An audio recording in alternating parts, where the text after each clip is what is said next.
Money. Some have it, some don't. Some have mastered it, but most are still chasing it. You may think of money as just numbers and spreadsheets and math, or an equation that needs to be solved. But the real financial decisions are made far away from calculators, around dinner tables with ego, pride, fear, and personal history. The true nature of money is the dance between the cold arithmetic of a spreadsheet and human nature. When it comes to money, we are complicated creatures, and financial success is not so much about how much you know, but how you behave. This video was inspired by Morgan Housel's amazing book, The Psychology of Money. Let's delve into the strange and human side of money.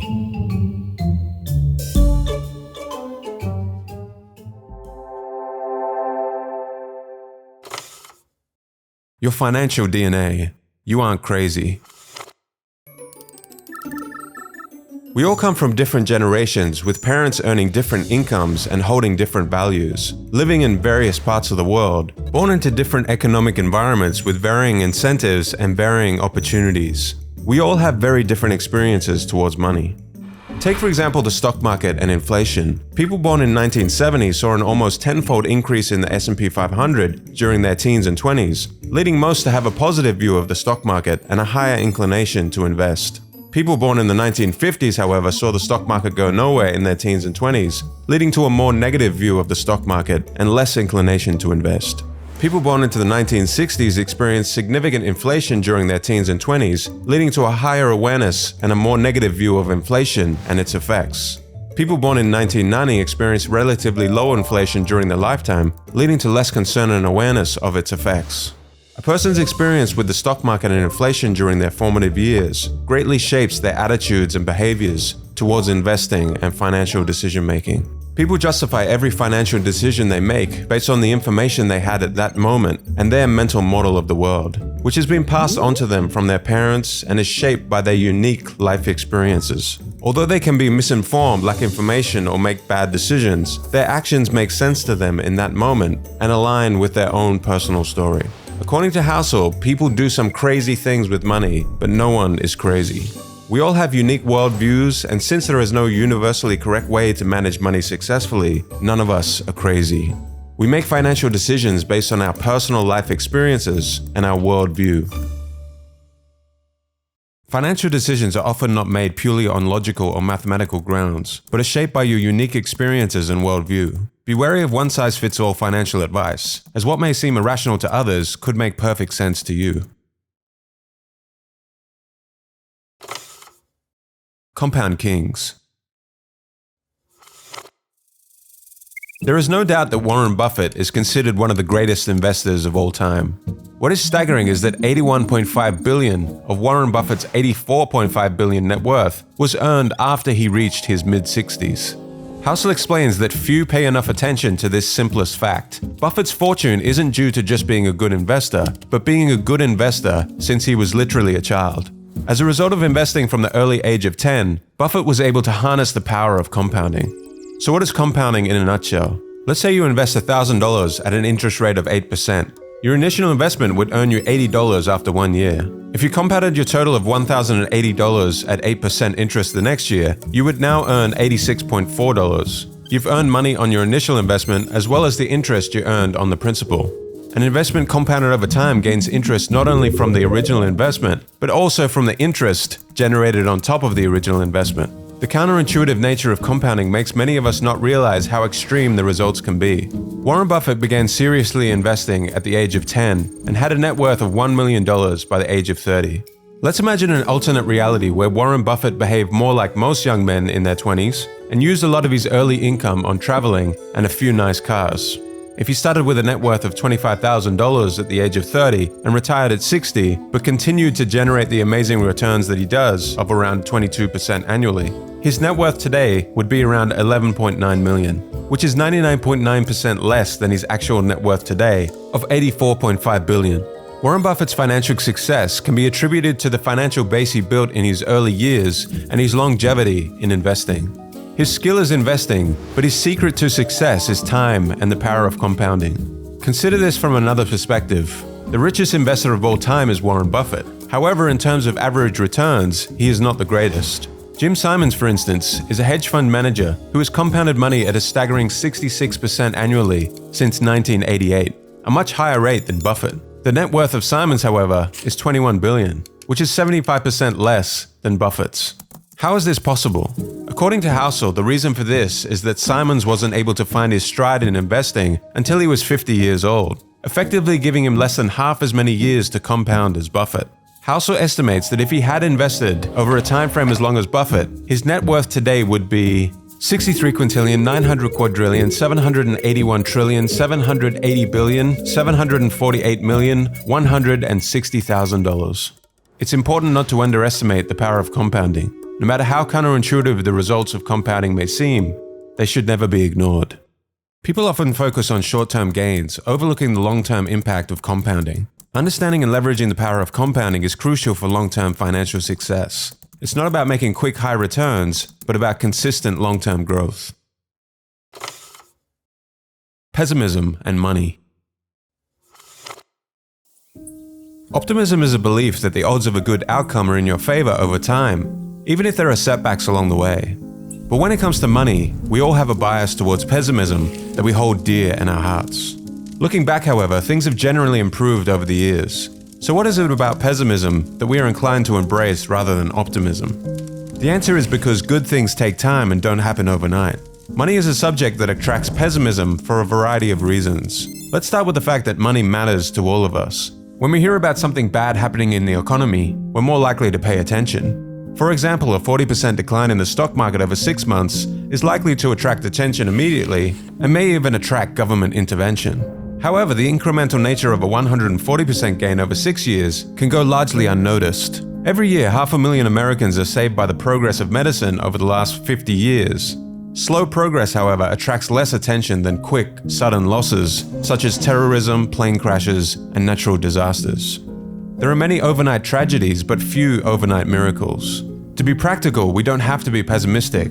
Despite setbacks, we can hold on to the belief that over time, the odds of a positive outcome are in our favor. When watching the news highlighting a stock market crash, economic woes, or other money problems, try to remember that things tend to improve over time. Don't let the allure of pessimism cloud your judgment. A balanced reality-based optimism, viewed over a longer time horizon, is often more rational for long-term success and can reveal opportunities you would miss with a pessimistic outlook. 2 forgotten elements. In 1968, there were roughly 300 million high school-age people in the world, and of those 300 million, 300 students attended a small school in Seattle called Lakeside.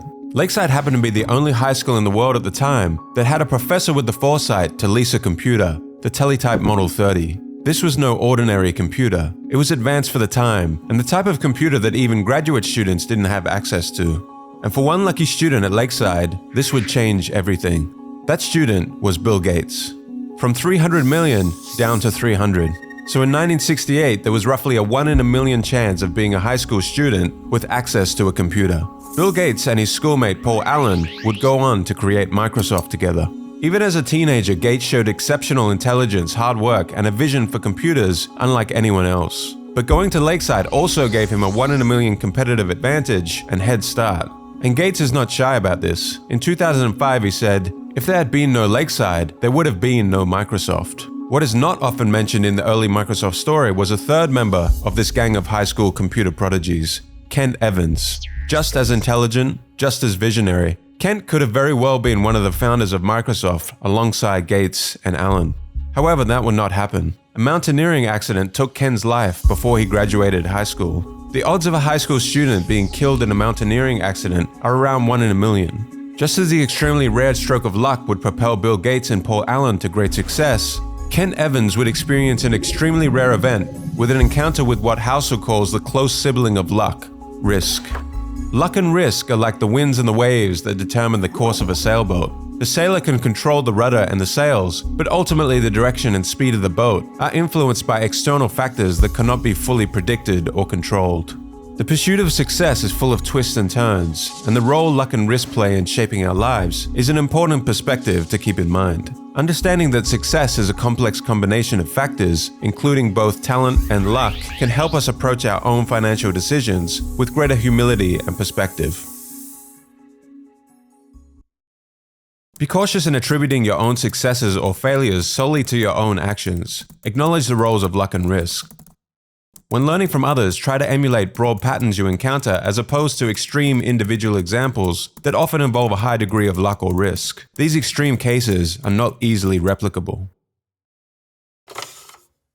The key to happiness.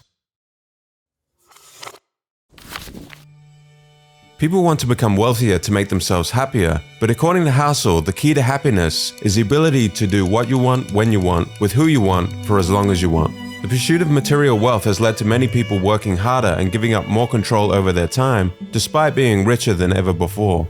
However, studies show that having control over your life is the most dependable predictor of positive feelings of well-being, more than your salary, house size, or career prestige.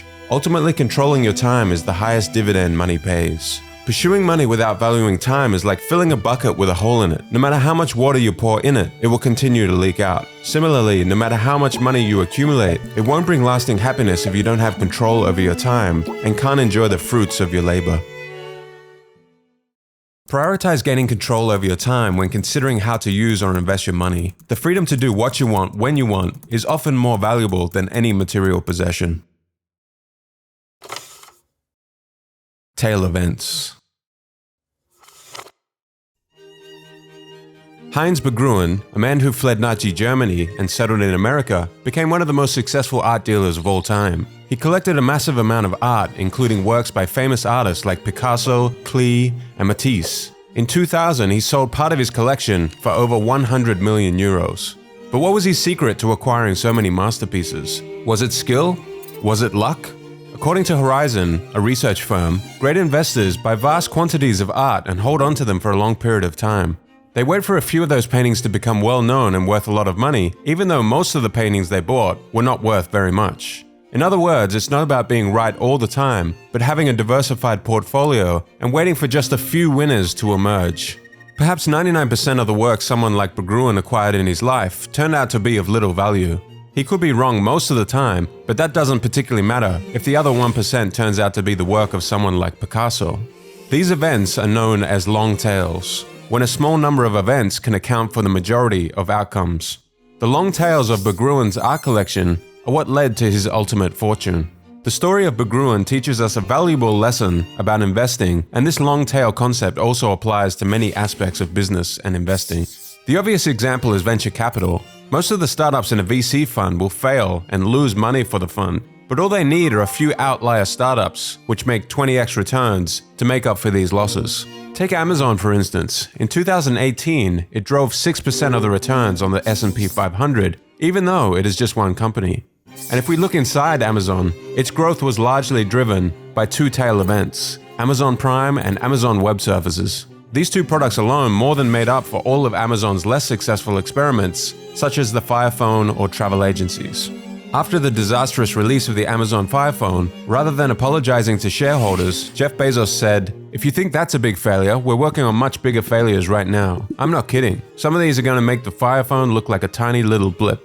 Bezos understands that it's okay to make mistakes and fail with most products if the process creates the 1% of tail event products that drive everything.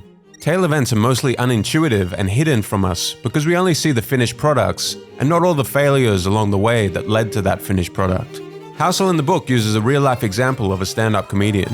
When you're watching the Netflix special, you're probably saying to yourself, wow, this comedian is amazing and hilarious. But what you aren't seeing are all the trial and error failed jokes that the comedian tried out in small clubs all around the country before doing the special. The Netflix special is the 1% compendium of all the tail event jokes that actually made people laugh. 99% of the jokes along the way were probably just okay.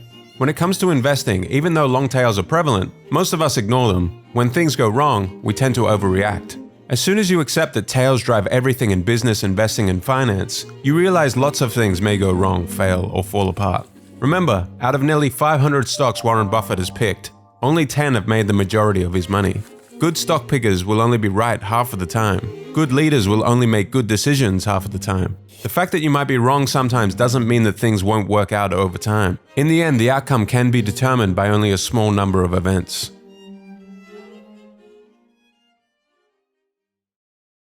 In investing in business, don't sweat frequent failures or average results. Success often hinges on a few major wins or tail events that outweigh your losses. True wealth versus being rich. It's so important to understand the difference between being rich and being wealthy. Richness is about your current income and the things that you own, while wealth is about the financial assets that you have yet to spend. True wealth isn't what you see, but what you don't. It's easy to assume that someone driving a Lamborghini is wealthy, but appearances can be deceiving. In reality, many individuals are living beyond their means and relying on debt to fund their flashy lifestyles. Wealth isn't about the cars you drive, the diamond rings, or the homes you own. It's about those financial assets that you have yet to spend.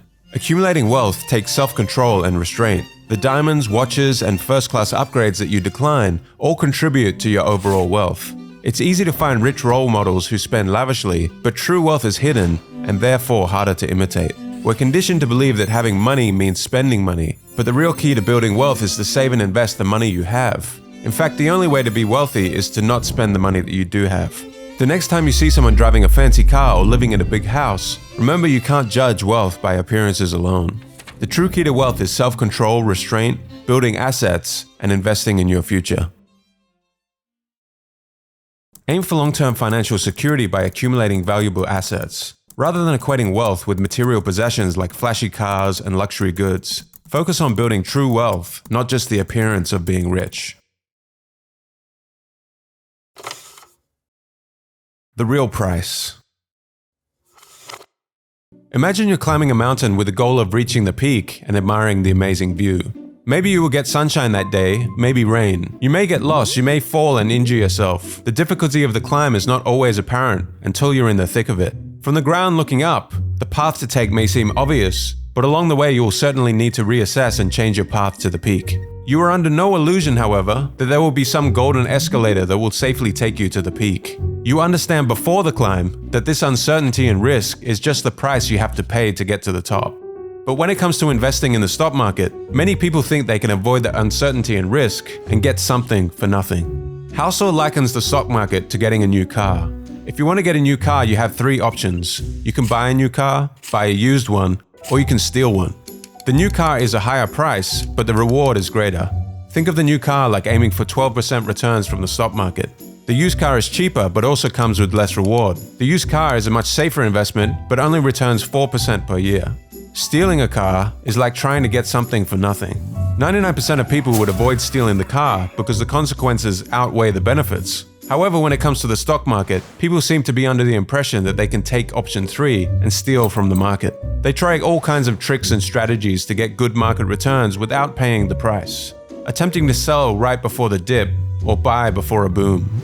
Consider, for example, wanting to earn an 11% return over 30 years in preparation for your retirement. From 1950 to 2019, the Dow Jones Industrial Average has returned about 11% per year. Over those 69 years, however, of course, there have been many high highs and low lows.